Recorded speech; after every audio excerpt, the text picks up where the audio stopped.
broke the world record, won a gold medal, basically got a pat on the back. Like, there's times when I get in the shower and I just want to sit down because my legs are just like dead. Sport's always been a big passion of mine, but I know that it's not that way for everybody. A whopping 64% of girls quit sport by the time they hit puberty, and 1 in 3 midlife women are not getting enough exercise. So why?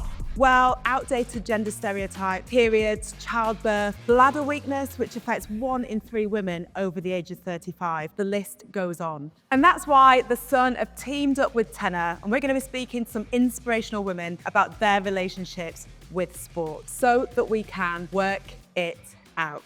And first up, we have multi-medal winner Kadeena Cox. You are one of the greatest Paralympians of all time, but how did you get into sport? I started sport a very, very long time ago. Mom always says like I ran before I walked. So I got into dance at 4, and then I basically did like every sport. It's just been the thing that makes me happy. Your diagnosis of multiple sclerosis was in 2014. It was a bit of a weird one. Like, I was just enjoying life, and then I had a stroke in May. Kind of threw me. I thought I was really healthy. I mean, I did have like the late night milkshakes, but you know, I was a student, so I thought, you know, I was quite healthy. But I probably recovered to like 85% after that. In September, woke up with these like symptoms again. I was diagnosed with MS, which was probably harder to deal with than the stroke, just the not knowing. And that was what was scary for me as a 23-year-old that wanted to be an athlete. So MS is a condition that medically we describe as relapsing remitting. So you might have periods where things sort of stay the same, and then periods where things deteriorate, which you might bounce back from a bit, but you might not.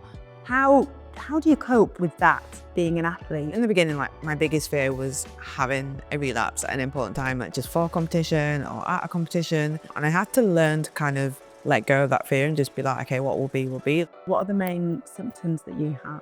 Probably my worst symptoms are my muscle spasms. So I've got dystonia, which is uncontrolled movement. Had the stroke on the right side, had a spinal lesion, which affected everything, but more so the right side. And then my last relapse, which is really bad, is on the right side. So this right side just hates me.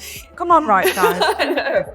It means I can't feel the ground properly. You know, if you like sit on your leg, like, and you like have like a dead leg, yeah, and you get the tingling. I have issues with my bladder. My bladder just doesn't always like to function. Fatigue, I'm guessing. That's probably like one of my worst symptoms. Professional athlete, fatigue. In my brain, those two things don't go together. So how does that work? It's hard work. I bet. Imagine like getting into the shower and feeling like you've climbed like a mountain.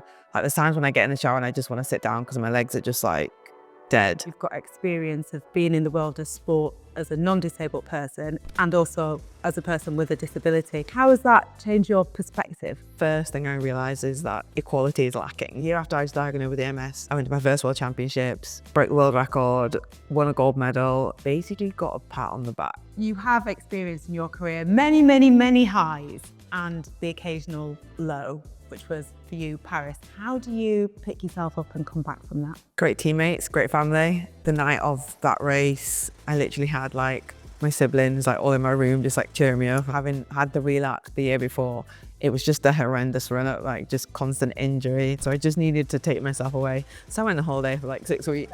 Best thing to do. Tell me about the Kadeena Cox Academy. Now, cycling is predominantly white, middle class and male. Currently, there are 3 people from a black background on the program. And I just felt like they don't see anyone doing it that looks like them, you know. The KC Academy basically was to find people so we could put them in at the elite level. Kadeena, thank you so much for being the incredible inspiration that you are with all the great work that you're doing as well. Thank you. That's it for this episode. Please do stay tuned for the next one.